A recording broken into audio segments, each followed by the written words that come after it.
Здравейте, аз съм Шумдрото и сега това е втори епизод как да си направим нещо, в смисъл как да лачкаме с някои програми и това естествено е към тази Studio 8. Значи, нека да започваме. Както повечето знаят, към тази се използва за обработване на видеота, също така и за конвертиране. Нека да започваме. Първо ще ви трябва видеоматериал, естествено. Че искате импорт медиа, ето тук, няма се нищо ладно, добре. Намирате къде ви е записано. Пример, това сега можете да го видите в Frapsa или с която друга програма снимате. Разбира се, може оттам да видите. И ето тук, примерно съм направил два клипа, ето. Отваряме единия, после натискате пак импорт медиа и отваряте и другия. Да започнем от началото, в смисъл как започва клипа винаги, естествено с интро, нали, ако нямате нищо. Как си направите с Camtasia, много просто интро. Ето тук има разни простоти, виждате ги, разглеждате ги всичките, например ето това. Виждате и е такова горе-долу ще ви, нали, интрото и тук ще можете някъде да си напишете името, нещо такова. Да, ето сега примерно ще си направим едно интро бързо. Тук това, да, трябва да го придърпате до началото, след това, добре, ето, и тук натискате, опа, какво направих, не това. Значи, отивате тук на, да, ето тук, в това меню и намирате Т. Поставяте го, разбира се, където искате, можете да го завъртите, примерно е така да пише. От тук, ето тук, това, което виждате, можете да си изберете къде да го пише, отляво, по средата или отдясно, с какъв шрифт да го пише, в смисъл тук някакви прости, и тук с какъв текст вече. Това е тук с каква големина, примерно, за да... Да, някакви такива. И си пишете, нали, каквото искате и ви е готово интрото. Можете да добавите отделно и музичка към интрото за целта. Тук имам някакви смешни папки, дето имам някакви...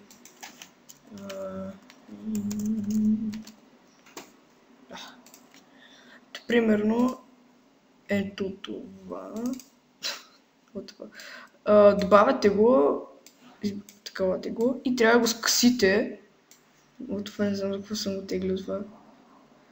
И трябва да го скъсите. Можете от тук също да зумаутвате и зумвате, разбира се. Ето тук трябва да си го скъсите. Това е... Да. И ето как се получава. Нека да почнем от начало.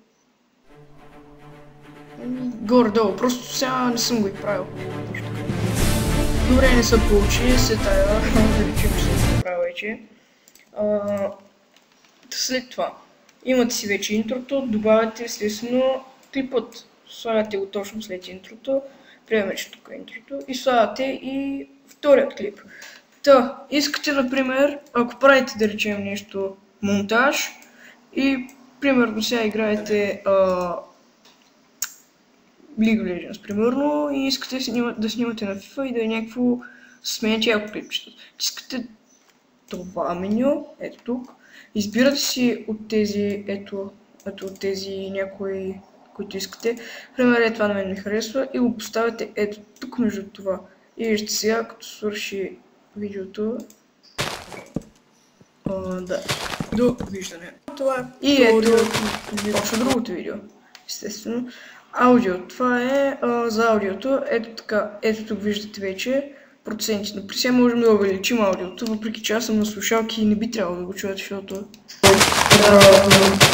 ето сега се чува доста по-силно, но можете и да си го намалите, ако говорите много силно, защото доста е неприятно някакво да крещите и да си го направили на 500. Трябва да се намалява доста тук. Не знам сега за мен е добре нещо такова. Клипчето ви върви, нали, и искате... малко ще го види. Добре се тая. Малко ще го върна. Добре. Искате да зумте някъде. Натискате в това меню. Ето. И си избирате къде да зумне и колко да зумне. Примерно искам да покажа прасето или нещо такова. Така, ето. И си избирате, да. Това е. Ето това тук, да, това е като снимате с Camtasia, ето с това тук, надявам се да го виждате. Като снимате с него, автоматично като цъкнете някъде, то само се добавя. Това е уникалната потия според мен, после само де трябва да ги махам. И ето така можете да зумвате естествено.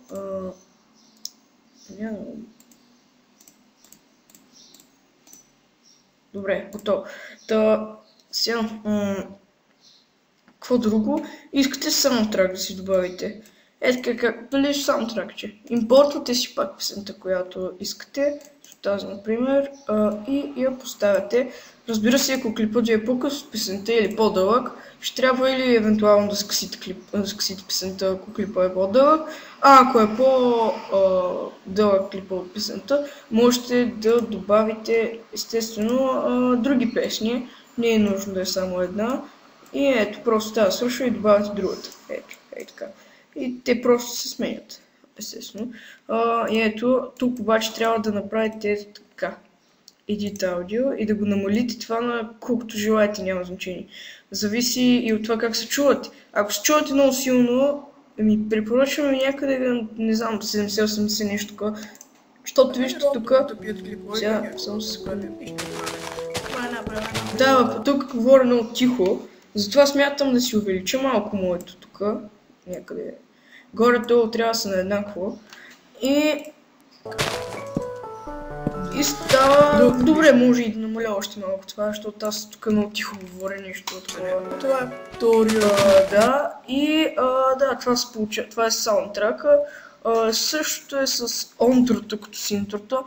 Просто го поставяте накрая и него трябва да го импортните. Няма да се опитвам да правя сега онтрото, защото не би се получава така. Просто е... да, това тук... Добре, че го отворих. Значи това е... ето, излезе нещо такова черно, примерно в началото на клипа.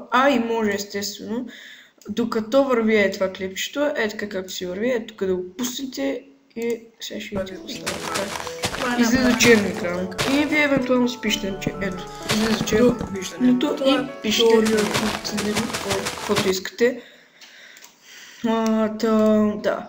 Друго, как снимате екрана си, както аз правя в момента с Camtasia Studio. Ето това нещо ще ви излезне. Естествено, пускате го ето тук, Record Screen, и ще ви излезне ето това нещо. Тук, между ето това и между аудиото, ще ви излезне, ще има две неща. Webcam и микрофон.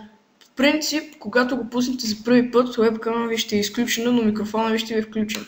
Ако сега нещо друго ще правите и ще снимате, примерно спирате си микрофона, нещо такова. Тук тези три копченца няма да са ви точно такива. Значи, в смисъл, нали, ще има само рекорд. Тук от Capture това тук може да видите рекорд с кое копченце, стоп с кое и delete тук. Тук е ефекти, това е на мишката разни простоти и това е отвратително според мен и показва колко минути снимате. Значи, когато натиснете пауза, паузирате клипа и когато го пуснете отново, той се пуска и продължава. Просто, нали, нещо ви звънят по телефона, паузирате го и продължавате после. Докато като го правите с Fraps, трябва да... все пак по-удобно е така. След това, вече сте готови с клипа си, примерно, нали, аз нищо не съм правил тук. Тук курсор ефекти не ви трябват. Тук са едни простоти, не ви трябват тя. Това куизинг, примерно, това са някакви въпроси, някакви такива. Тя не ви трябват просто, това е абсолютно безмислено, ако ще правите нещо друго, не знам. Може и да ви потрябват, но това изобщо не ви трябва за момента. Така, как да увеличите, да е по-бързо. Натискате върху това с десен бутон, Clip Speed и така, ето тук виждате оригинално, в смисъл в началото, като си опуснали колко е било дълго. И тук бързината. Ако го направите на 200, виждате, ще се намали на 4 минути. Ако го намалите на 300, ще стане 2 минути. Ако го увеличите на 400, ще стане толкова. И ето така. Да, това е как да си ги сбързате. Ето сега ще ви демонстрирам. 250 искам. Вижте, всяка ще стане доста по-бързо. Да, не знам защо така става. Никой идея нямам. Как вече като се готови, как да си го направите това. Натискате ето тук Product and Share и тук, ето това ще излезне, разбира се. Тук тия трите първите, да ги шернете, това, я да видя какво. Да, тук ви иска акаунта,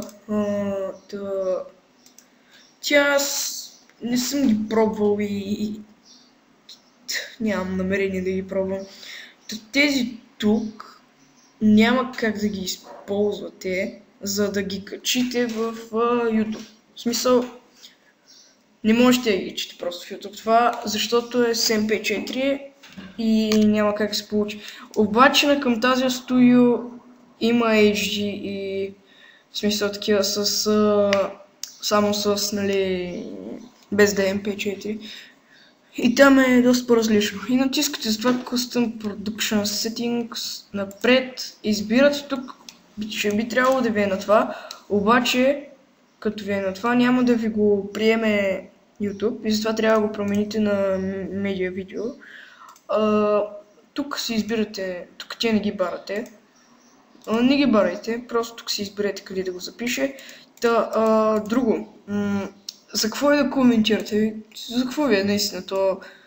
Освен ако нямате какво да си редактирате по клипа. Да, обаче въпросът е, че като снимате с Fraps и сега ще ви покажа. Виждате клип, който е... Сега ще видим... клип, който е 8 секунди е 76 мегабайта, но това са 8 секунди все пак. Ето тук това е 50, но това е 5 секунди. Обаче представете си снимате някакъв едночасов клип, това доста гигабайт ще излезне. Доста взима. Сега тук съм си ги трил половината простоти и затова. Но доста гигабайт са в Fraps и няма как да ви... Зависи от клипа, смисъл, някои може да станат, обаче пък много време ще се качват в YouTube, затова е доста неудобно. Затова е така си го правите, той става доста малко, но точно не знам, това зависи и от дължината на клипа. И да, като цяло това е как да работите с Camtasia. Тия там, значи като излизате, ще ви излезе ето това Save Changes. Значи това никога обаче, в никакъв смисъл няма да му давате да, защото като му дадете да и то просто ви го прави като формат, който само с Camtasia може да отворите и няма как да го качите никъде. Това е просто вече файл, който може само с Camtasia да се отвори.